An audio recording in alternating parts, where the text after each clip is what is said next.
Okay, good morning, everyone.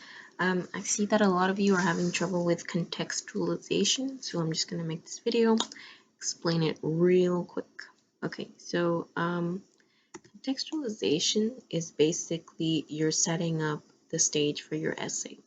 So what happens before or during the time period that your essay is supposed to be addressing, that sets the stage for your essay. So some quick tips about contextualization is you want to answer this question. What relevant events led to the topic of your prompt?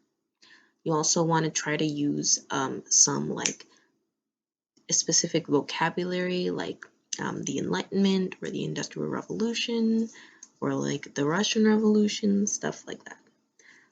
I would suggest sprinkling in like 2 to 3 vocab terms, specific terms, and then your contextualization should be about 2 to 3 sentences, not too long because then you're gonna waste time and you're not gonna have enough time to write the rest of your essay.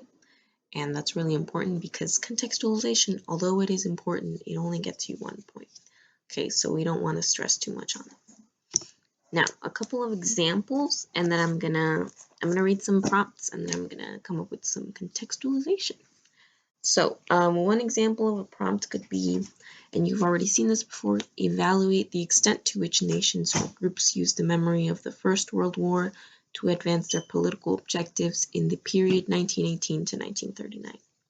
So, key thing about contextualization is you want to write it after you've come up with your thesis statement because your contextualization is going to set up your thesis statement, and if you write it before, it's just going to make it harder to kind of nail down what you want to focus on.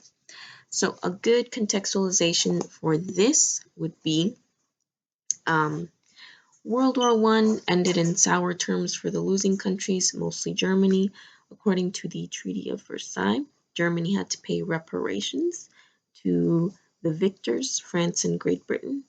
Losing countries also had to give up their colonies, while the victorious imperial powers kept their colonies intact. This caused large amounts of resentment among Germans, colonized peoples, and minorities. So, the contextualization that I came up with, basically addresses what happened directly before our prompt takes place, that is going to explain why these things happened in our essay. So this essay addresses the Indian independence movement, Hitler rising to power. So it would not be complete without mentioning the Treaty of Versailles. So as you can see, I used some vocab terms. I used Treaty of Versailles, I used reparations, I used colonies, stuff like that. Next example, you've already seen this.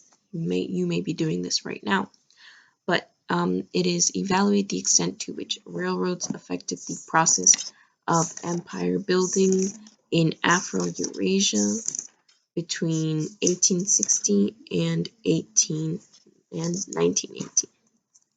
Okay, so if you look at the documents for this DBQ, it doesn't really mention the Industrial Revolution or how railroads became popular in the first place. So that's what I'm going to focus on.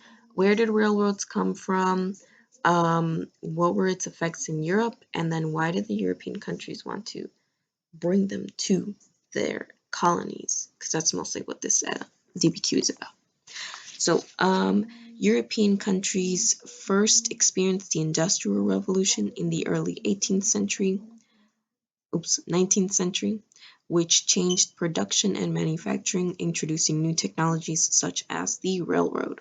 Railroads could transport goods and people faster than ships, bringing many benefits to European countries. Soon, other empires used railroads to aid in imperial expansion in the 19th century.